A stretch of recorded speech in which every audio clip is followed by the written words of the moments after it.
Pero muy buenos días, les saludo en el amor que nos une, en el amor del Señor, a cada uno de los que se encuentran ya conectados en el canal de YouTube. Hoy bendecimos la Iglesia Misión Carismática Pereira. Muy buenos días. Bueno, esta va a ser una mañana especial. Hay un mensaje y lo he titulado Humillarse engrandece. Humillarse engrandece. Estuve revisando un poco en internet. Edmund Hillary fue el primer alpinista, era norteamericano, que alcanzó la cima del Everest. Eso fue en el año de 1953, el 20 de mayo. No lo hizo solo. Y a él fue al que le preguntaron y lo entrevistaron. Y le dijeron, ¿cuál es la satisfacción más grande que has tenido en toda tu vida? Y él respondió, ayudar a otros a alcanzar la cima es mi mayor satisfacción. Es interesante ver que esperaban que él dijera alcanzar la cima, pero la respuesta fue otra. El mismo periodista le pregunta, ¿y cómo lo lograste? Y él le dice lo siguiente: observando, estudiando la experiencia de los que me antecedieron, de los que intentaron y no pudieron. Vi que las avalanchas en la cima, las tormentas de nieve, las fuertes lluvias, la niebla que es muy espesa y la fuerza del viento los hacía retroceder. Pero detallé algo que guardé en mi corazón, y fue ver que quienes estuvieron muy cerca, a pocos metros de llegar a la cima y no la alcanzaron, cometieron un error. Se colocaban de pie y les vi intentar correr contra el viento, y también les vi ser arrastrados por el viento. Y ahí supe el secreto. Y fue cuando le dije a mi equipo, en el último kilómetro, la última parte en donde se pone la cima más densa, más difícil, el momento más difícil, vamos a subir ese tramo de rodillas. Porque él dice al final de la entrevista una frase: de rodillas nadie se cae. Y tomé esto porque me gustó la frase para poder hacer una introducción al tema que hoy me ocupa. El mismo Señor lo expresa en el libro de Lucas, capítulo 14, en el verso 11. Mire cómo lo dice el Señor ahí. Porque el que se cree muy importante será humillado, y el que se humilla será engrandecido. Y esta mañana quiero compartir con ustedes la conferencia Humillarse engrandece. Al que está más cerquita de usted, si no hay nadie cerquitica, al que está atrás, entonces va adelante, le va a decir: humillarse engrandece. Ahora le va a decir esto: humillarse, dígale, humillarse restaura, restituye, ratifica y engrandece. Deseo comenzar presentando el perfil de dos monarcas. Hablemos de lo común primero entre ellos dos, y voy a hablar de David y de Saúl. A los dos, tanto a David como a Saúl, Dios los escogió cuando no eran nada, y los dos llegaron a ser reyes. Juntos fueron reyes en Israel, el pueblo de Dios. Los dos fueron ungidos. ambos pecaron, ambos reyes desobedecieron, ambos reyes fueron confrontados por el mismo Dios. Dios toma dos profetas, uno para Saúl, que es el profeta Samuel, al que confronta a Saúl, y otro para David, que fue el profeta Natán, quien confronta a David. Pero después de contarles todas estas similitudes, quiero decirles el resultado. Uno fue desechado por Dios y el otro fue restaurado, restituido, ratificado en su trono, pactado por 1000 generaciones y engrandecido por el mismo Dios. ¿Injusto? ¡Tararán! Que comience la película, ¿no? Pareciera. Me pregunté, ¿qué llevó a tener dos sentencias tan diferentes para situaciones tan similares? ¿Dónde está el secreto? Y lo encontré en la actitud. Así que miremos la actitud de cada uno en medio de la confrontación para poder entender la diferencia. No sé si alguno de ustedes ha sido confrontado por Dios a causa de su pecado. Yo lo he sido, no en una, en muchas ocasiones. Así que por medio de la actitud quiero que entendamos el mensaje que les quiero dar. Hablemos de Saúl. Y van a encontrar algo como característica primordial de esta prédica. Voy a estarles leyendo la historia, no se las voy a contar. Saúl es el primero, y en Primera de Samuel, capítulo 15, vamos a estar leyendo desde el verso 16 hasta el 23. ¿Está en pantallas? Samuel le dijo a Saúl: espera, déjame decirte lo que el Señor me dijo anoche. Saúl contestó: está bien, dime lo que te dijo. Samuel dijo: antes te considerabas alguien sin importancia, pero luego te convertiste en líder de las tribus de Israel. El Señor te eligió como rey de Israel. El Señor te envió en una misión y te dijo: ve y destruye a todos los amalecitas porque son malvados. Destrúyelos a todos. Lucha contra ellos hasta que los destruyas totalmente. Y ahí le pregunta el profeta: ¿por qué no obedeciste al Señor y te quedaste con el botín haciendo lo que no es del agrado del Señor? Saúl contestó: sí, obedecí al Señor. Fui a donde me envió el Señor y destruí a los amalecitas. Traje al rey Agag y los soldados tomaron las mejores ovejas y ganado para sacrificarlos al Señor su Dios en Gilgal. Qué insensatez. El no reconocer el pecado es insensatez. Pero sigo leyendo. Pero Samuel dijo: ¿qué complace más al Señor? ¿Sacrificios que deben quemarse completamente y otros sacrificios?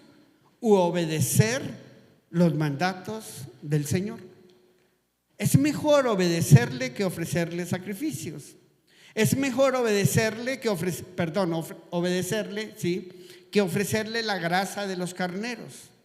Negarse a obedecerlo es tan malo como tratar de adivinar el futuro. Son tercos y hacer la voluntad es como el pecado de pedir consejo a las estatuas de familiares difuntos. Tú te negaste a obedecer el mandato del Señor.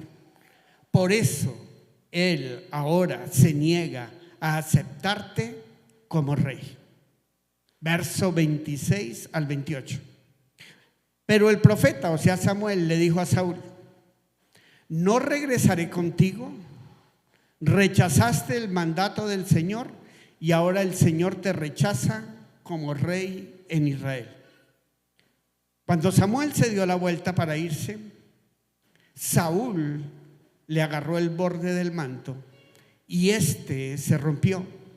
Entonces Samuel le dijo a Saúl: de igual manera, hoy mismo el Señor te ha quitado el reino de Israel y se lo dará a uno de tus amigos que es mejor que tú.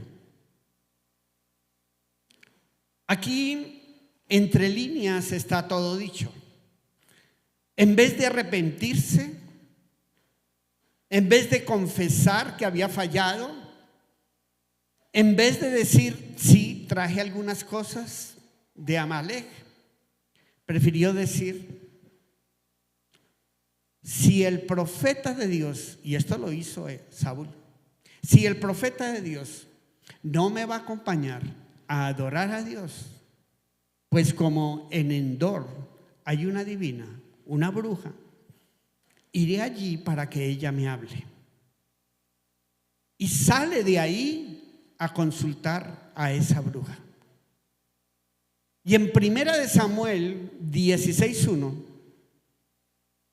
finalmente dice que el Señor le dijo al profeta: basta ya de llorar a Saúl, lo he rechazado como rey de Israel. Toma un cuerno de aceite de oliva, ve a Belén, busca un hombre llamado Isaí, porque uno de sus hijos he escogido para que sea el nuevo rey. Ya antes Dios le había hablado al profeta y le habló en 1 Samuel 15, versos 10 y 11. Y ya le había dicho, entonces el Señor le dijo al profeta, a Samuel: lamento haber hecho rey a Saúl, porque nuevamente me ha desobedecido. Samuel se apesadumbró cuando oyó lo que el Señor le dijo, tanto que lloró delante de Dios toda aquella noche. Hasta ahí tenemos un hombre escogido por Dios, elegido por Dios, puesto como rey, ungido por Dios, que le falló, que fue confrontado para poderle perdonar, sanar y restaurar, pero que tuvo una actitud incorrecta. Ahora veamos a David. Cuando David fue confrontado,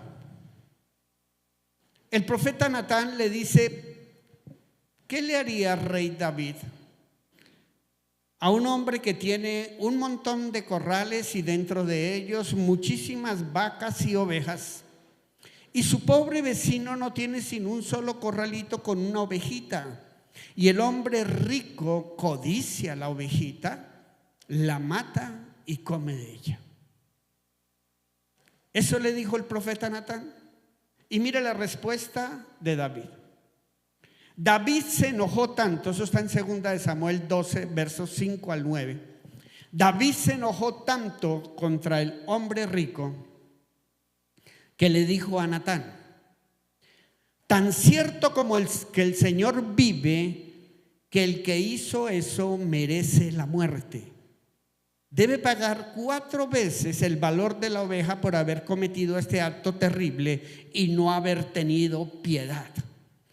Entonces Natán le dijo a David: tú eres ese hombre. El Señor Dios de Israel dice: te elegí para que fueras el rey de Israel. Te libré de Saúl, dejé que tomara sus esposas y su reino. Te hice rey de Israel y de Judá. Y si eso no hubiera sido suficiente, te habría dado aún más.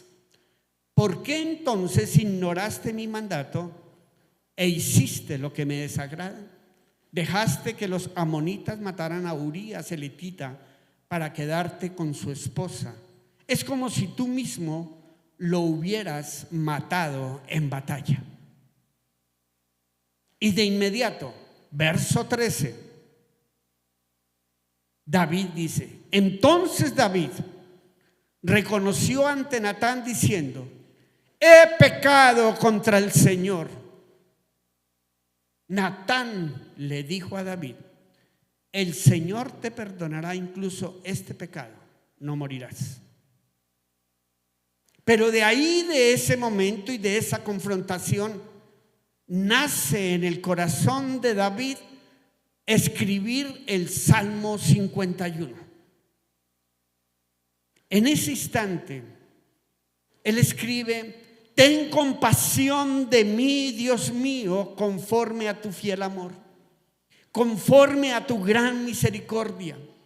Borra mis rebeliones, lava todas mis culpas y límpiame de mi pecado. Reconozco que he sido rebelde, siempre tengo presente mi pecado, porque contra ti, solo contra ti, delante de ti, hice lo que es malo. Por eso tu sentencia es justa y tu juicio es irreprochable. Yo nací culpable, mi madre me concibió pecador. Tú amas la verdad acerca de lo que se oculta y quieres que yo sea sabio en lo íntimo.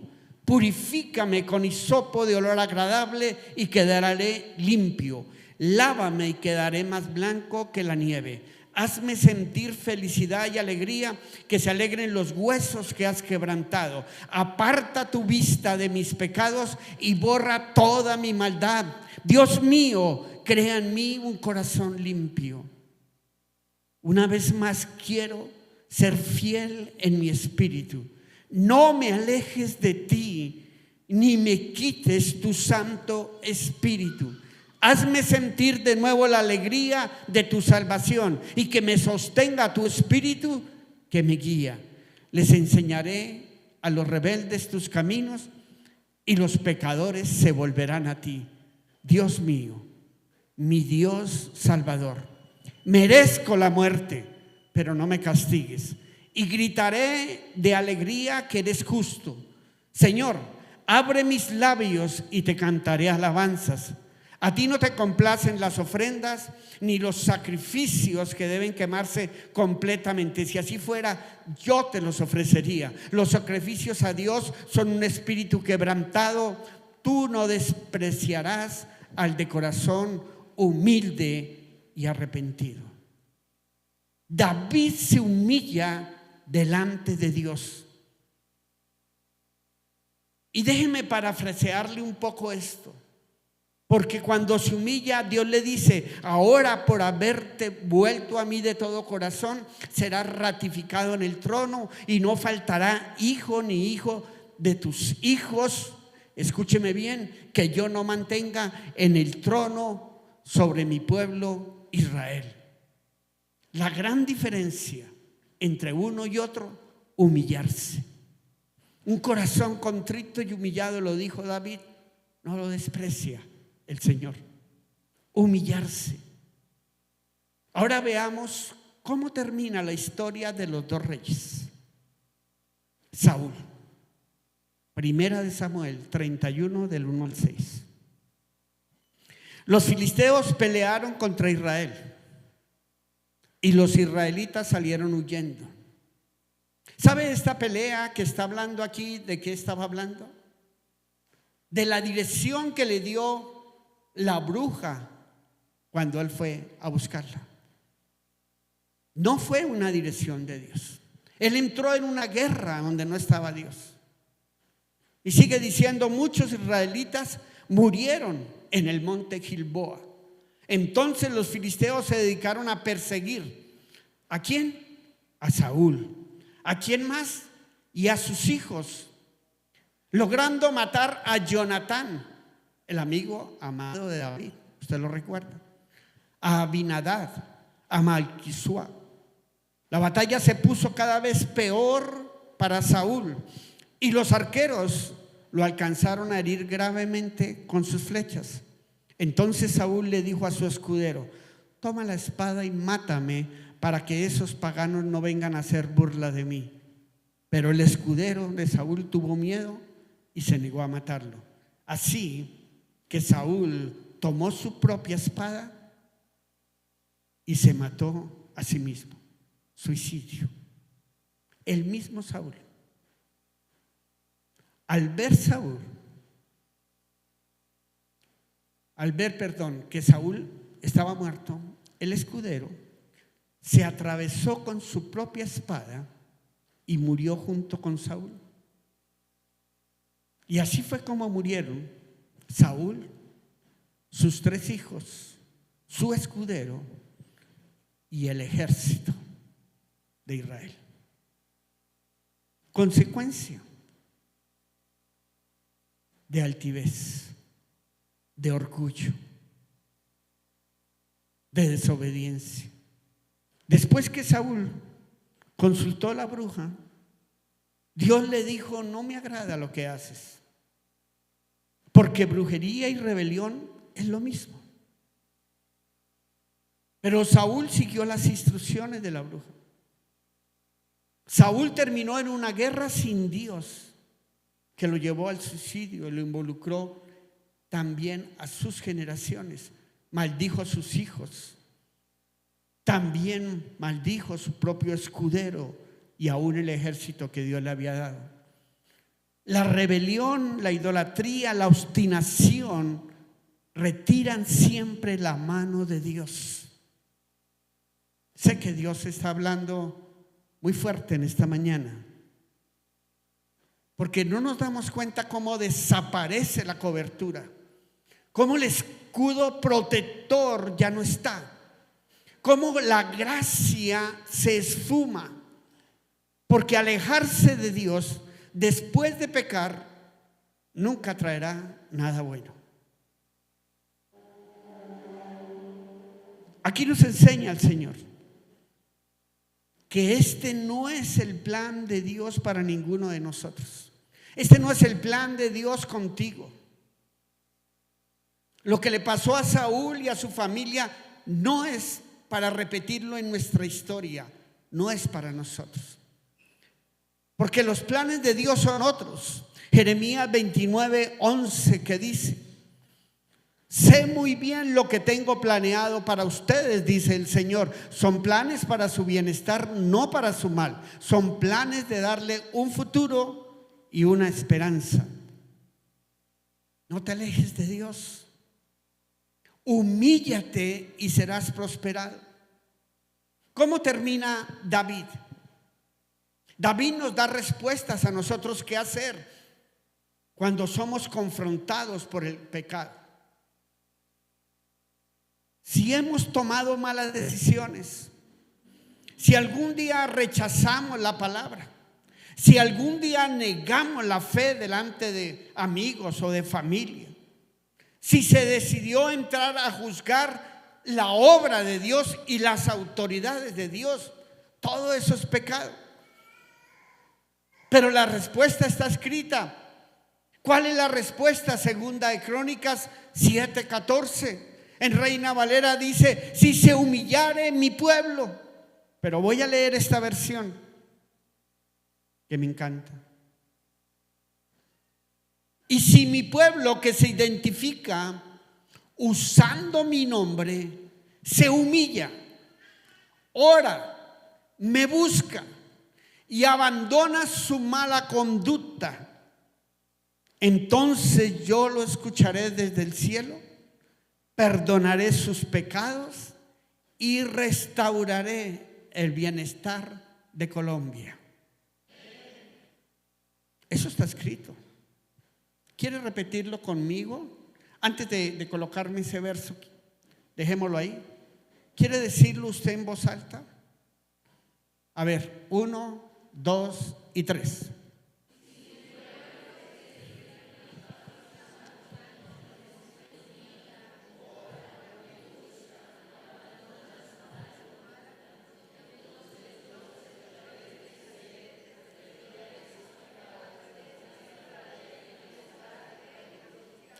Amén. Amén. ¿Lo cree? Ahora sí, complementémoslo con los versos 15 y 16. Mire lo que dice: mis ojos estarán abiertos si se humillare mi pueblo, si orare, si me buscare, entonces mis ojos estarán abiertos, mis oídos atentos a la oración que se haga ¿en dónde? En este lugar. Verso 16. Pues ahora he elegido y consagrado este templo. Esto es una promesa. este templo para que viva mi nombre para siempre. No mientras tú vivas, no por 5 o 10 años, es para siempre. Mi atención y mis pensamientos estarán, ¿cuándo? Siempre ahí. Estoy parafraseando estas porciones bíblicas y puedo decirle que el Señor dice que por esto de haberte humillado, de haber invocado su nombre en el tiempo malo, en el momento de la inmunda, cuando se vino todo por encima, por haber orado, por haber decidido alejarte de mis caminos. Por eso es que el Señor ha elegido tu vida y la santifica, y santifica tu casa, para que en ella esté su nombre, para que en ella esté su corazón, para que en ella esté sus oídos, para que en ella esté puesta toda su atención, para que en ella estén los pensamientos de Él para siempre. ¿Me está entendiendo? Esto es lo que Dios está hablando. Y a esto yo le llamo verdadera restitución. En pecado nos concibió nuestra madre. Todos hemos pecado, pero es un corazón contrito y humillado el que Dios no desprecia. Todos tenemos las mismas oportunidades. La decisión de David, humillarse, y esa decisión lleva a una cobertura a toda la familia y a que Dios esté en plenitud en sus generaciones, atentos a sus súplicas para siempre. Es la atención de Dios la que se pone a nuestro favor. ¿Está viendo cómo termina David? Quiero enseñarle cómo termina. Y este sí es el plan de Dios para nuestras vidas, no el de Saúl. Este es el plan de Dios. Los que reconocen a Dios en sus vidas, los que tienen la capacidad de confesar su pecado, apartarse, pedirme perdón, alcanzar misericordia, son los que son restaurados y son los que le adoran. Primera de Crónicas 29:20. Acompáñenme. Luego David les dijo a todos: alaben al Señor su Dios. Entonces todos alabaron al Señor, Dios de sus antepasados, y se inclinaron ante el Señor y ante el Rey. Allí adoraron. Así que voy a pedirle que pueda extender sus brazos hacia la persona que está al lado. Pónganla en el hombro de la persona que está al lado. Eso. Y vamos a decir unidos: de rodillas ante la presencia de Dios, siempre estaré de pie delante de los hombres. Wow. Pero además va a venir el gozo del Señor. Un gozo que invade y que pasa a ser nuestra fortaleza. Mira el verso 22. Ese día derramaron aceite sobre la cabeza de Salomón. ¿Quién era Salomón? El hijo de David, el rey, sí. Pero mire sobre las generaciones lo que viene. ¿Quién pecó? ¿De quién estábamos hablando? De David. ¿Quién se humilló en arrepentimiento, en clamor y dejó sus malos caminos? Él. Y aquí dice: en ese día derramaron aceite sobre la cabeza de Salomón para nombrarlo sucesor de su padre, o sea, del rey David. Lo mismo hicieron con Sadok para nombrarlo sacerdote. Esa fue la segunda ocasión en que todo el pueblo reconoció a Salomón como su rey, y todos comieron y bebieron con mucha alegría delante de Dios. Es decir, con gran gozo. Otra versión dice con gran gozo. El gozo viene de humillarse delante de Dios y adorarle. Recuerden esto: en la misma batalla que Saúl muere, los hijos de Saúl, el escudero y el ejército de él mueren. Pero en la misma reunión que David convoca a la adoración a todo un pueblo a rendirse delante de Dios, en esa misma hay ungido uno de sus hijos, en esa misma hay comida, bebida, gran gozo. Es en la misma. Porque una decisión hoy, que debe ser la correcta, puede afectar para bien. Pero una decisión hoy incorrecta puede afectar para mal a tu familia y a las siguientes generaciones. Démosle importancia a nuestras decisiones delante de Dios. Verso 23 al 25. Y Salomón se sentó en el trono del Señor como rey en lugar de su padre David y tuvo éxito. Todo Israel le obedeció. Todos los oficiales, los guerreros, los hijos del rey David rindieron pleitesía al rey Salomón. El Señor engrandeció en gran extremo a Salomón ante todo Israel y le entregó un reinado glorioso como jamás lo tuvo ninguno de los reyes de Israel. Humillarse engrandece las generaciones. En Salomón había sabiduría, porque fue lo que pidió.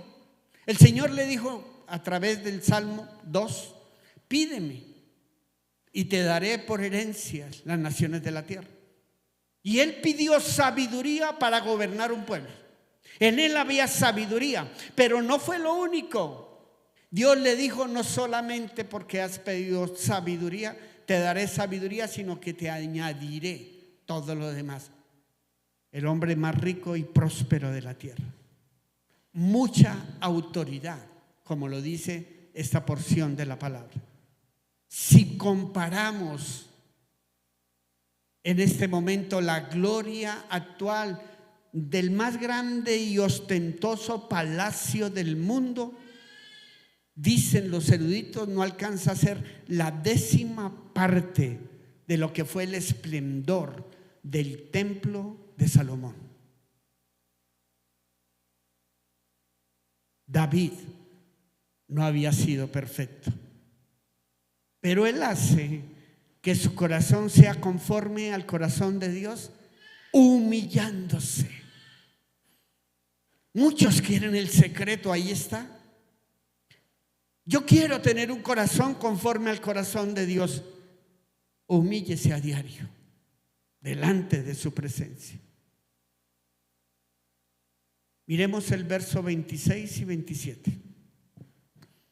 David, hijo de Isaí, fue rey de todo Israel. Verso 27. Durante 40 años gobernó, 7 en Hebrón y 33 en Jerusalén. ¿Cuántos en Hebrón? ¿Cuántos recuerdan que era Hebrón? Hebrón fue la ciudad donde Absalón, el hijo de David, entró en rebeldía y dejó a David sin corona, sin palacio, sin ejército, sin recursos. El mismo hijo en Hebrón. Pero allí en ese lugar, cuando le había quitado más de la mitad del reino, David viene y conquista Hebrón sin tener nada, ni dinero, ni ejército, ni nada. Y cuando entra a Hebrón y es nombrado rey, él crea el Salmo 3. Mire el Salmo 3 que hizo David, verso del 1 al 8. Oh Jehová, cuánto se han multiplicado mis adversarios. ¿De quién estaba hablando? De su hijo Absalón, de los generales de su ejército que se fueron con su hijo Absalón, de su propio ejército. Y dijo: ¿cuántos se han multiplicado mis adversarios? Muchos son los que se levantan contra mí. Muchos son los que dicen de mí: no hay para él salvación en Dios. Mas tú, Jehová, eres escudo alrededor de mí, mi gloria y el que levanta mi cabeza. Con mi voz clamé a Jehová y él me respondió desde su monte santo. Yo me acosté y dormí y desperté, porque Jehová me sustentaba. No temeré a 10 millares de gente que pusieron sitio contra mí. Levántate, Jehová, sálvame, Dios mío, porque tú heriste a todos mis enemigos en la mejilla. Los dientes de los perversos quebrantaste. La salvación sobre tu pueblo sea tu bendición. Allí en Hebrón es el lugar donde lo hacen por primera vez a David rey de Israel. Y allí fue devuelto todo multiplicado. Verso 28. David murió a una avanzada edad, lleno de riquezas, honor y gloria. Su hijo Salomón reinó en ese lugar. Qué muerte tan diferente, ¿verdad? Este sí es el plan de Dios. Que llegues a una avanzada edad, pero que llegues lleno de riqueza, honor y gloria. Ese sí es el plan de Dios. Esa es la agenda divina para mi familia, para tu familia.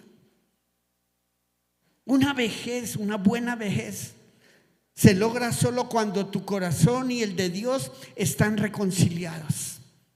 Una buena vejez se logra cuando simplemente estoy en paz con mi Creador, con Dios. A David le acompañó la riqueza, el honor y la gloria.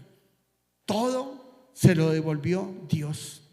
Cuando él dijo: porque tú eres escudo alrededor mío. Tú eres mi gloria y el que levanta mi cabeza. ¿Quién puede levantarse y decir: tú eres mi gloria y el que levanta mi cabeza? Allá hay uno que se levantó.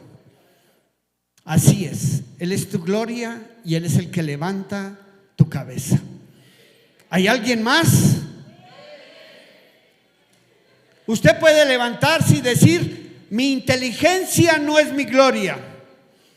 Usted puede levantarse y decir: mi capacidad no es mi gloria.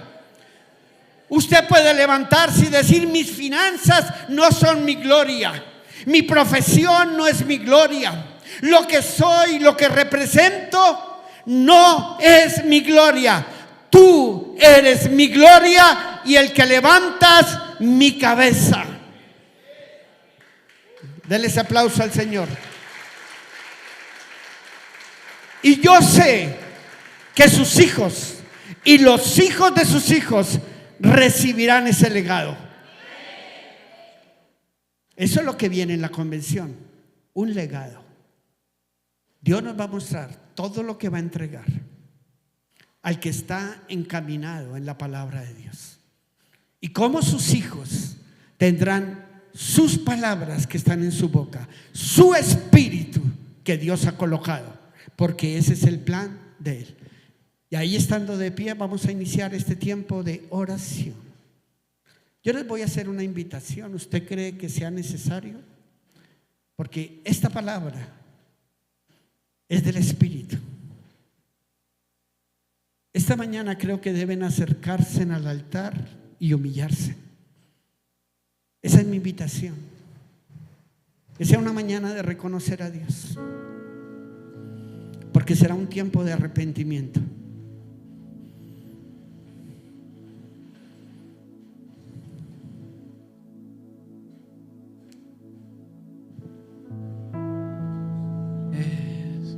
Entrego lo que soy a tus pies, entrego lo que soy.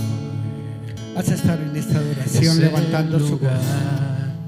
De mi seguridad, donde nadie me puede señalar. Como iglesia estamos humillándonos. me acercaste a tu presencia, me levantaste.